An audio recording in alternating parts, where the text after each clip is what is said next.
Welcome back, everybody, for another deep dive. This time into the world of B.F. Skinner. Oh, yeah, B.F. Skinner. Now, you've probably heard of him. Rat guy. Yeah, the rat in a box guy. But there's so much more to him than that. So much more. And we're going to be looking at excerpts from a book called Behaviorismos, Historical and Conceptual Reflections by Keister Carrera. Okay, those are good. Yeah, so this is going to be fun. This is going to be a good one. I'm excited. Now, one of the things that we think about when we think about Skinner is this idea of radical behaviorism. Right. And it was a whole system that he was trying to build. Yeah, he wasn't just interested in, running rats through mazes. Exactly. He was really trying to develop a comprehensive understanding of how behavior works. For all creatures. For all creatures. Humans, too. Right. And I think that's one of the things that makes his work so fascinating and also so controversial. Absolutely. Because, when we start talking about things like determinism. Yeah. And like, are we really free? It's going to get a little uncomfortable for some people. Definitely. So when we hear the word determinism, in relation to Skinner, what we're not talking about is some kind of pre-programmed robot where every choice is already made for us. Right. He was a puppet master. Right, exactly. He wasn't saying that our environment dictates everything we do. It's more about how the environment shapes the probability of different behaviors. Right. So it's not that we have no choice. It's that our choices are influenced by the context, the consequences of our actions. Right. And this is where that idea of selection by consequences comes in. Absolutely. So can you explain a little bit more about how that works? Sure. Yeah. So Skinner believed that behaviors are selected by their consequences. Okay. Meaning that the consequences of a behavior determine whether that behavior is more or less likely to happen again in the future. Okay. So if a behavior is followed by something pleasurable or rewarding, it's more likely to be repeated. Okay, so if I eat a piece of cake and I enjoy it, exactly, I'm more likely to eat cake again in the future. Exactly. Yeah. And on the other hand, if a behavior is followed by something unpleasant or punishing, it's less likely to occur again. Okay. So if you eat a piece of cake and you get a stomach ache, you're probably less likely to want cake the next time. Okay. That makes sense. Right. But how does this differ from the classic Pavlovian conditioning that we all learned about in Psych 101? Right. So that's a great question. And the source material actually talks about this too. Yeah, okay.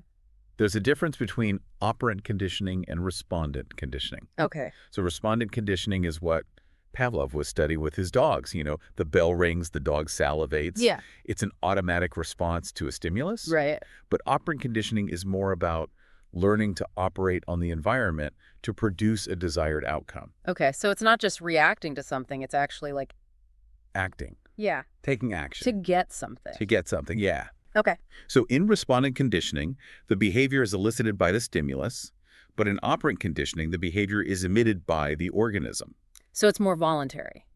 Yes. Like in the classic Skinner box experiment, the rat isn't just automatically pressing the lever because of some stimulus. It's pressing the lever because it has learned that pressing the lever leads to food. Exactly. It's learned that association. Okay. So it's more about voluntary action and the consequences that follow those actions. And this is where this term functional relations comes in. Yes. From the source material. Yeah. Functional relations are crucial to understanding operant conditioning. Okay. So what are functional relations and why should we care? Well, it's all about understanding the relationship between an organism and its environment. Okay. Specifically, what are the things in the environment that are consistently triggering or reinforcing certain behaviors?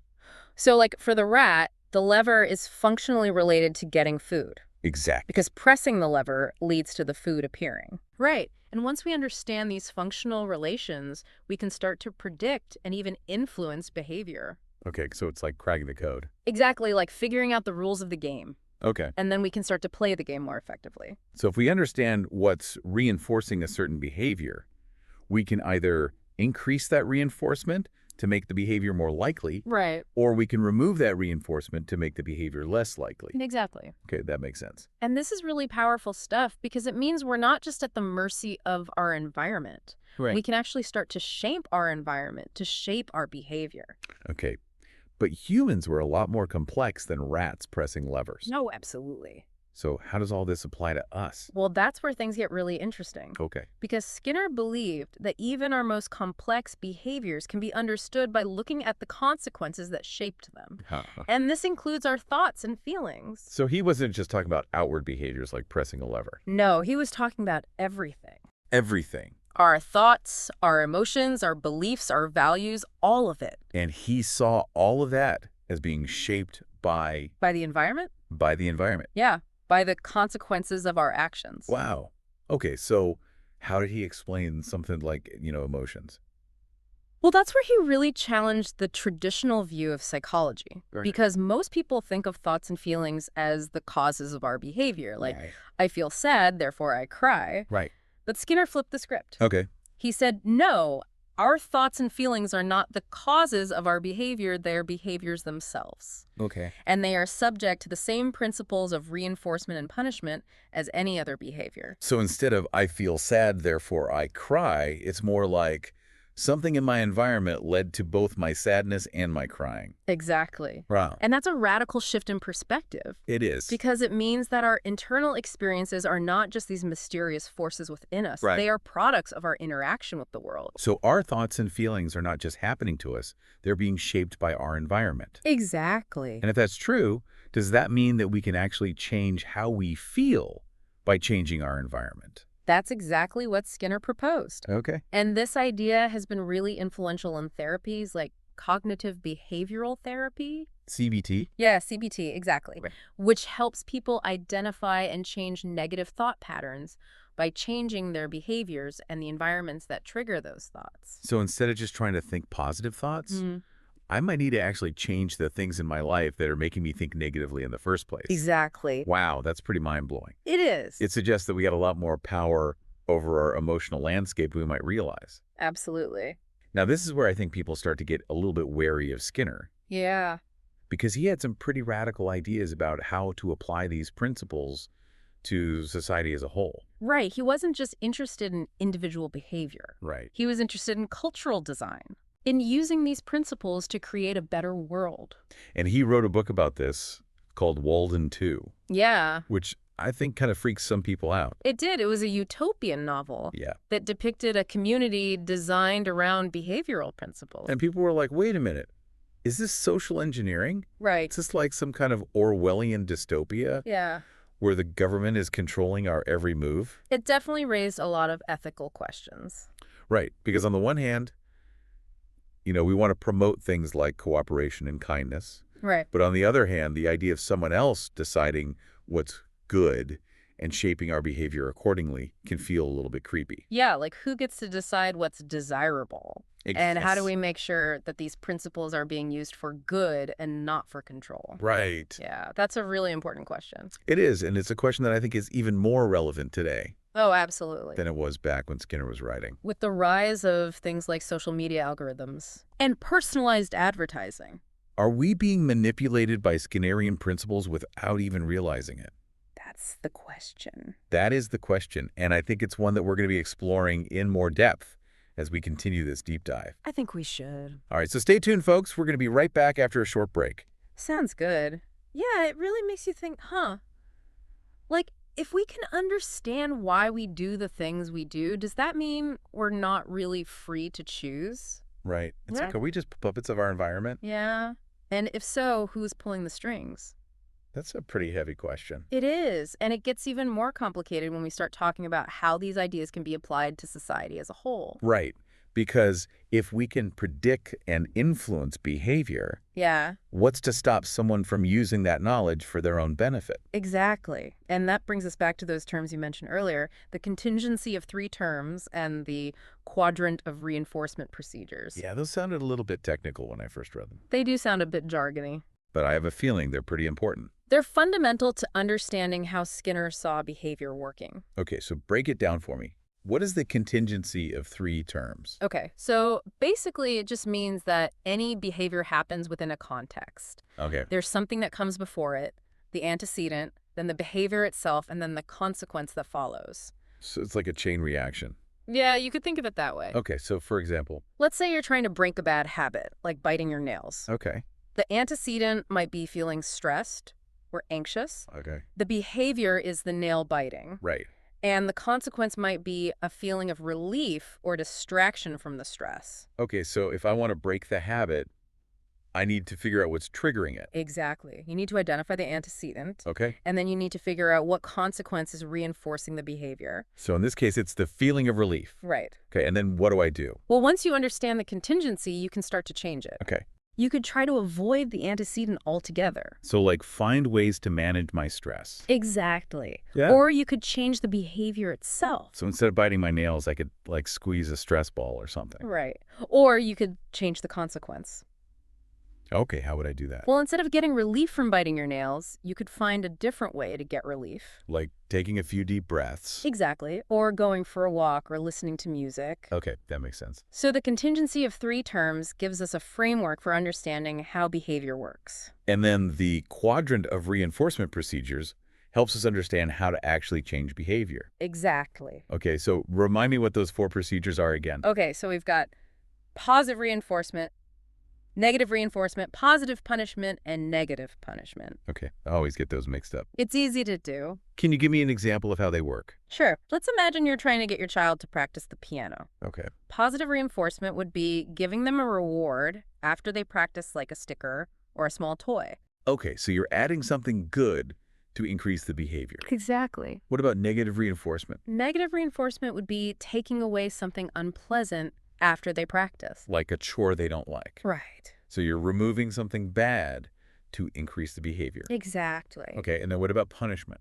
Positive punishment would be adding something unpleasant after they don't practice. Like scolding them or giving them a timeout. Right. And negative punishment would be taking away something pleasant after they don't practice. Like their screen time privileges. Okay, so punishment is about decreasing a behavior. Exactly. Whether you're adding something bad or taking away something good. Right. Okay, that makes sense. Now, I can see how these principles could be used to shape behavior in a positive way. Absolutely. But I can also see how they could be misused. Oh, definitely. Like if someone is trying to control others for their own benefit. Right. That's the danger, isn't it? Just because we understand how behavior works doesn't mean we're going to use that knowledge ethically.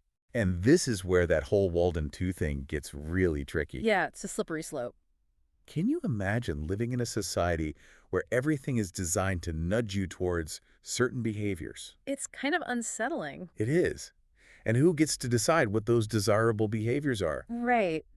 And wouldn't that stifle our individuality? Yeah, it's like we'd all be robots programmed to conform. And that's not a world I want to live in. Me neither.